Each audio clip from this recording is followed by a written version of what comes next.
Hey guys, welcome back to day 31, Stoichiometry. We're going to dive into the counting of atoms, molecules, compounds, ions, and how they react. So we know that atoms react in particle ratios. They react in a particle ratio. Not necessarily a mass, not necessarily a volume, but a particle. Individual particles react with other individual particles. So these would be, now when we call them species, but they can be ions, atoms, molecules, etc. So that's what we're talking about when they react. Now, the problem becomes when we talk about counting and predicting products or predicting how many reactants we need is that people measure, right, these species, right, which are compounds or atoms,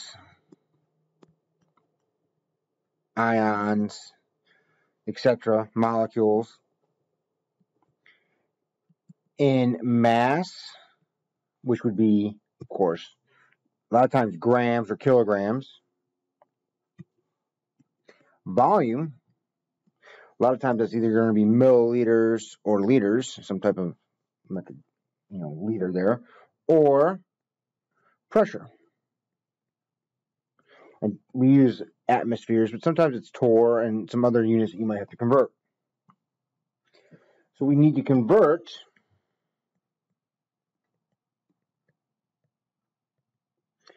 the mass, the volume, the pressure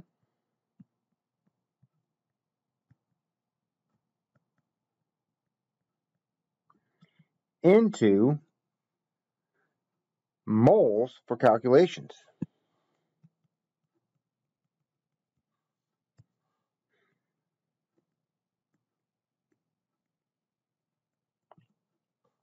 Because the particle ratio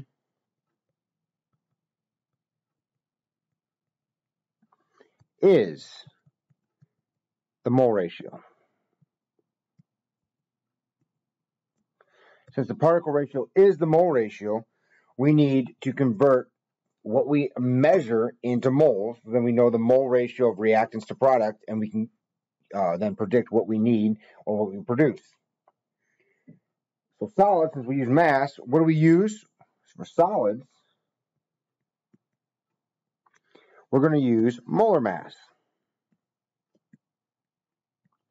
Because grams times, right, or divided by, actually, but grams divided by grams per mole is moles. So mass divided by molar mass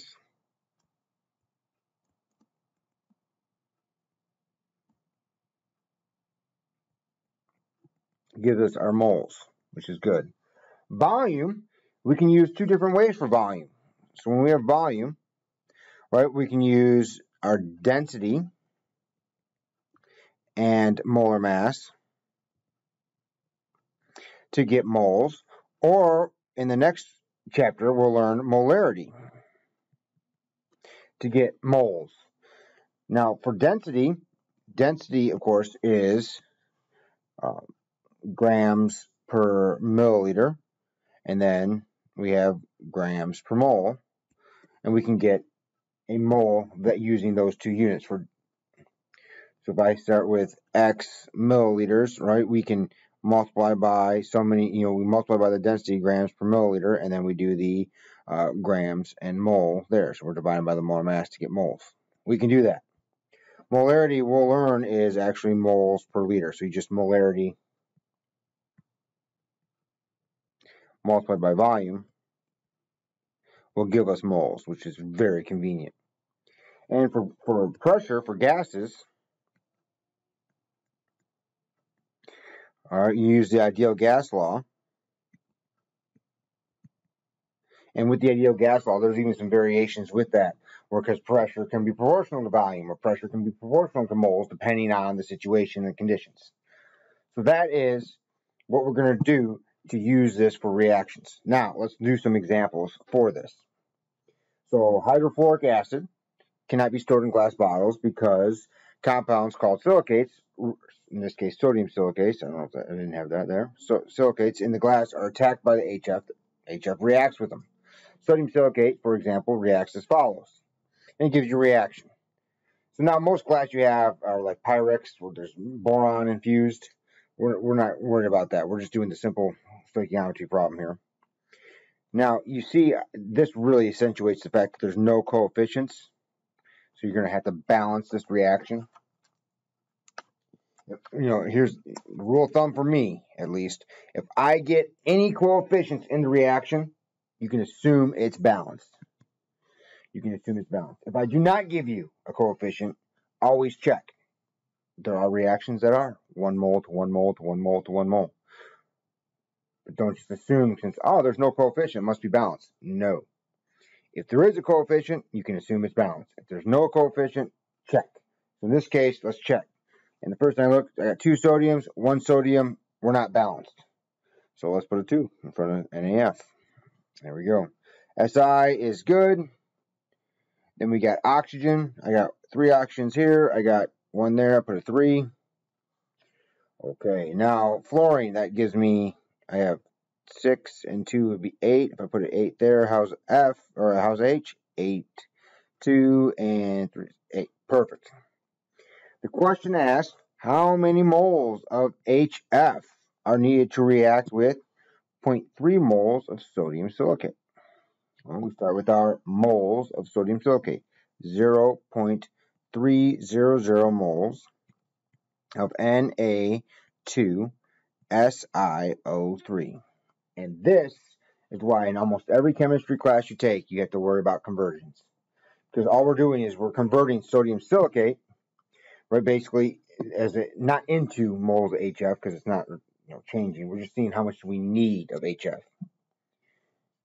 We're going to multiply. We're going to convert, almost the same principle. What has to go on the bottom? Well, it has to be moles of Na2SiO3. And I would encourage you to write everything out. I personally, and I know a lot of people who can become lazy with the pencil. Let's not become lazy with the pencil. You don't want to become lazy with the pencil. You want to actually just write everything out. It shows your thinking. It shows what you are doing. And it makes it easier for somebody else to come behind you and see what you're doing. Because ultimately in science, whether it's chemistry and chemistry research, whether it's medical field, physics, it does not matter the area.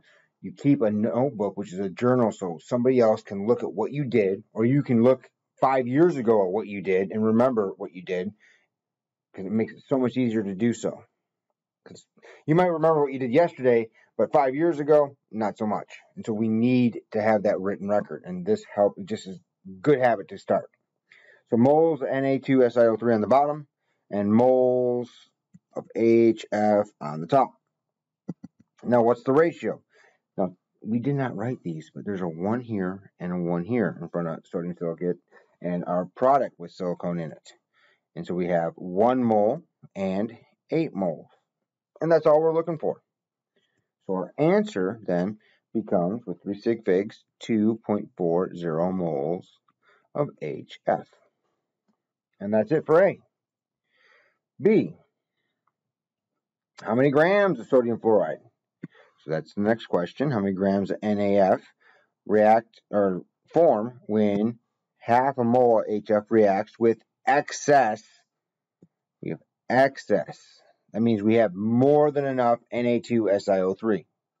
All right, let's go to that. So I have my half a mole. Mole of HF.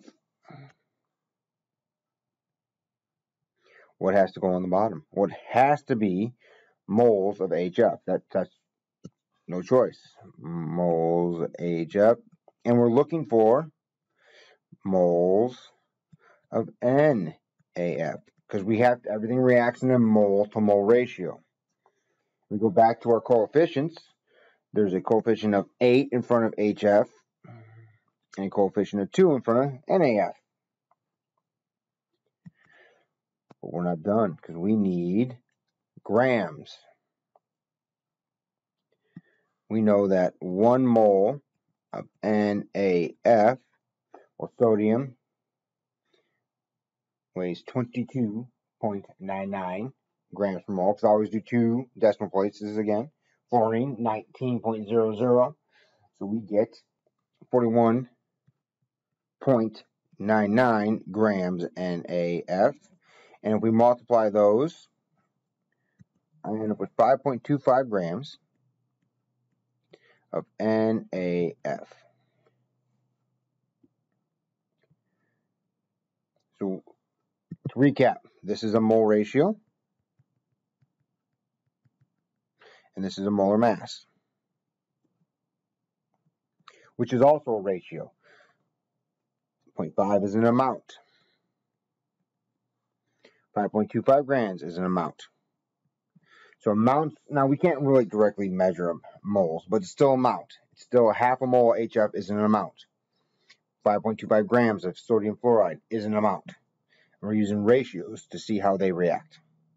Last one here, part C, for number 1, asks us how many grams of sodium silicate can react with 0.8 grams of hydrofluoric acid. 0.800 grams HF. Well, what has to go on the bottom? It has to be the molar mass of HF. 19 plus 1.01 would be 20.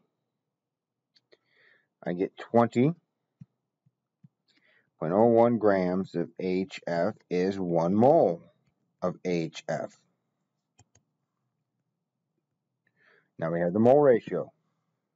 Well, 8 is in front of HF, 8 moles of HF, and 1 mole of Na2SiO3. And now what has to go on the bottom? We're not done because we want grams. I'm in moles. We know that 1 mole of Na2SiO3, 122.07 grams of Na2SiO3. Doing the math, I end up with 0.610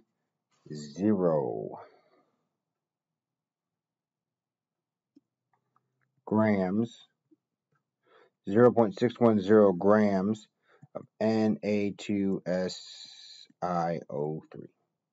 And that's number 1. Going to number 2.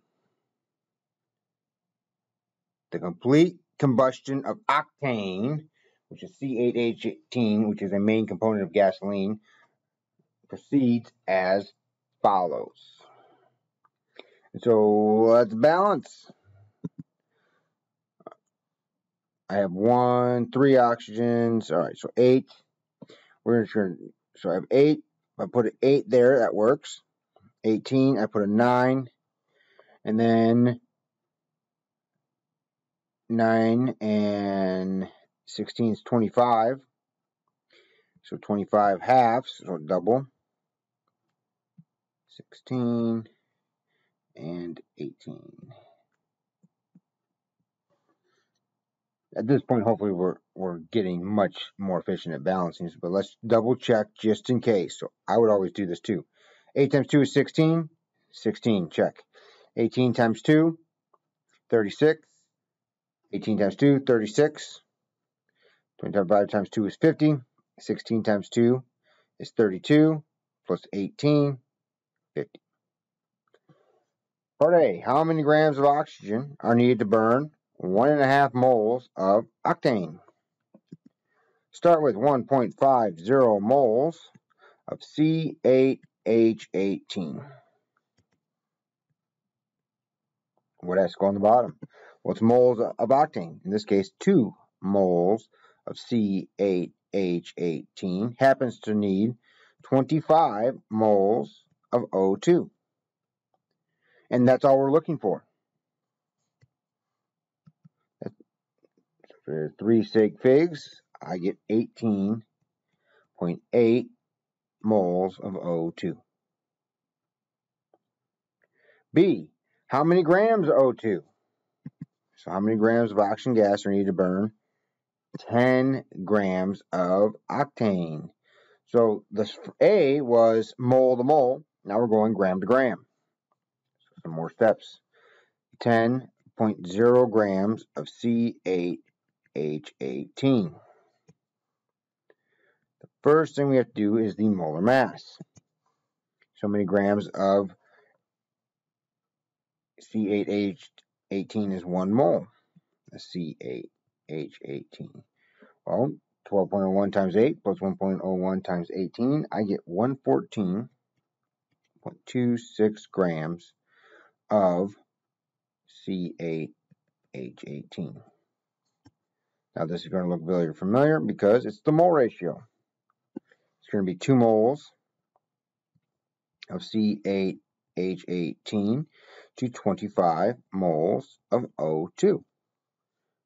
We're not done though because it wants grams of O2.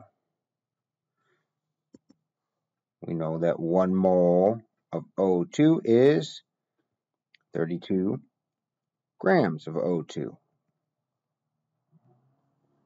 So now I have an amount of octane. We have the mole mass, mole ratio,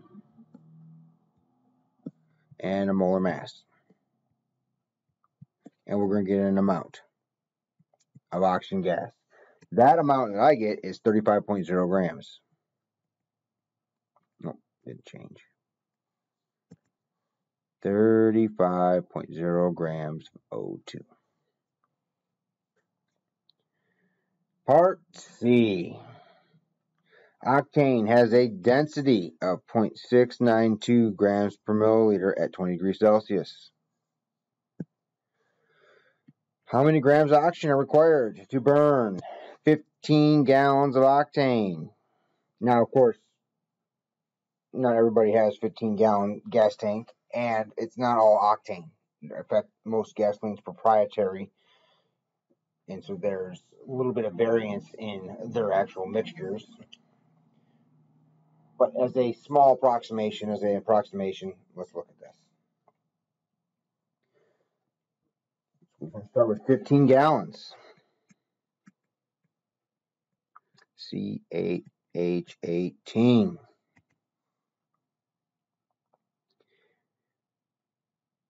Oh, what has to go on the bottom?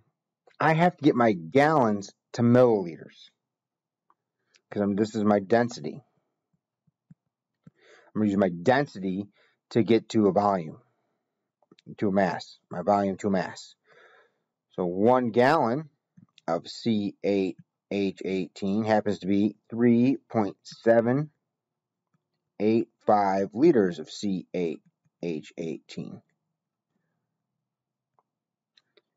We know 1 liter of C8H18 is 1,000 milliliters of C8H18.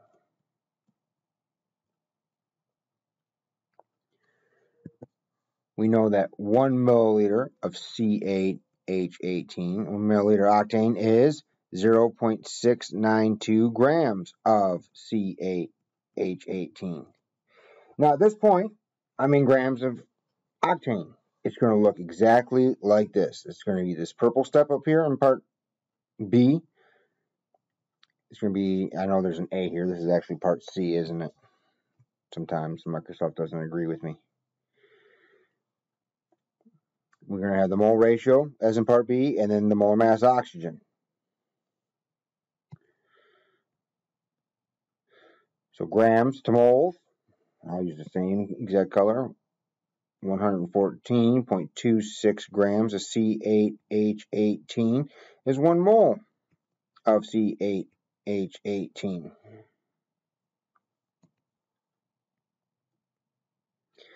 Then we got 2 moles. Oh, that's the highlighter. 2 moles of C8H18 gives us, or requires 25 moles of O2. And then finally, 1 mole of O2 happens to be 32.00 grams of O2. And there is the conversion for how many grams of oxygen for a gas tank. I get 1.38 times 10 to the 5th grams of O2. That's a lot of grams.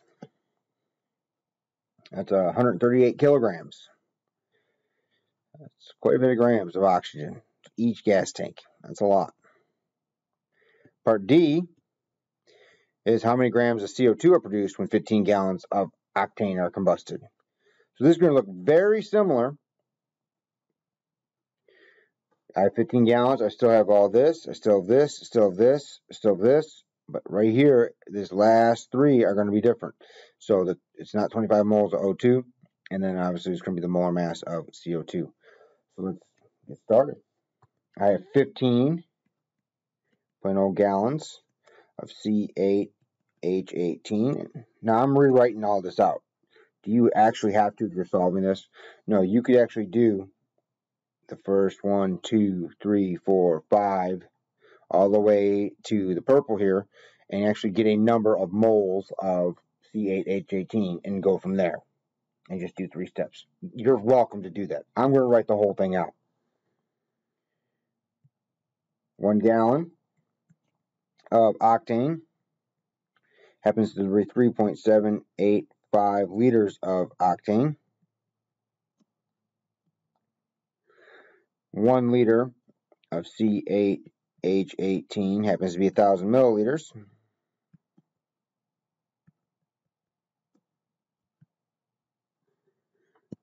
And we have 1 milliliter of C8H18 is 0.692 grams of C8H18.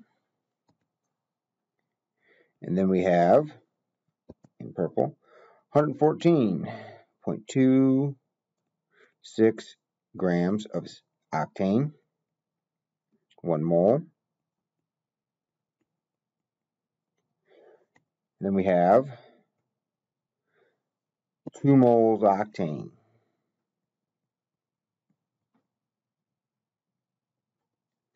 On top, however, now 16 moles of CO2. And now the new step, and I'll use orange. 1 mole of CO2 happens to be 44.01 grams of CO2. So for 15 gallons of gas, I end up with 1.21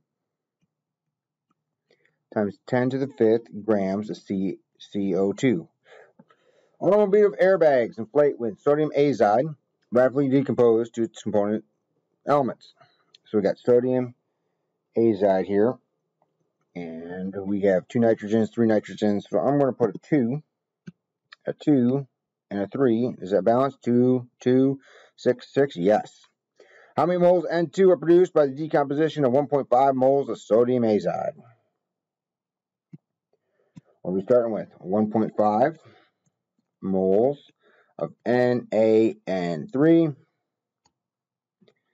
And quite straightforward, mole to mole ratio. We know that it's 2 moles of NaN3 to 3 moles of N2. Looks like we get 2.25 moles of N2. How many grams of sodium azide are required to form 10 grams of nitrogen gas? 10.0 grams of N2. First up is the molar mass.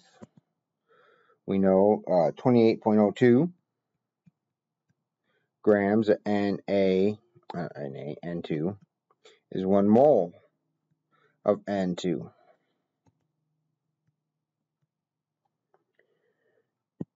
We know that 3 moles of N2, 2 moles of NaN3. And we know that 1 mole of NaN3 happens to be 65.02 grams of NaN3. And that'll give us 15.5 grams of NaN3. How many grams of sodium azide are required to produce 10 cubic feet of nitrogen gas? About the size of an automotive airbag if the gas has a density of 1.25 grams per liter. This is a great question, because this is what we would have to do. Like, okay, I need to get an airbag. It needs to be this big. What do I do? Here you go. So what's the amount? All right. The amount is 10 cubic feet. 10.0 feet cubed of N2. Well, we're going to liters here. We got to go to liters. So 1 foot cubed is 12 inches cubed. And then 1 inch cubed is 2.54 centimeters cubed. And 1,000 centimeters cubed is 1 liter.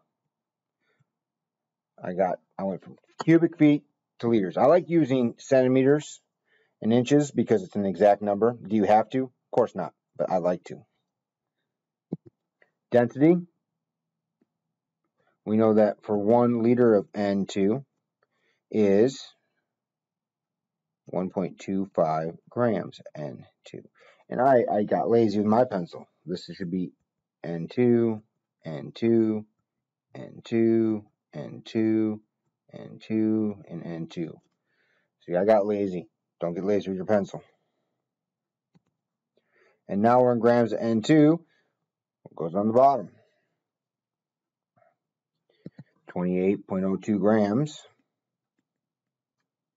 N2, 1 mole. N2. And then the molar mass, or not the molar mass, the mole ratio, excuse me.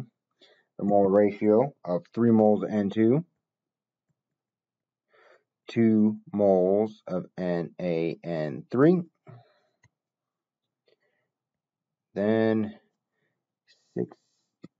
65.02 grams of NaN3 is 1 mole. Overall, I get 548 grams of NaN3.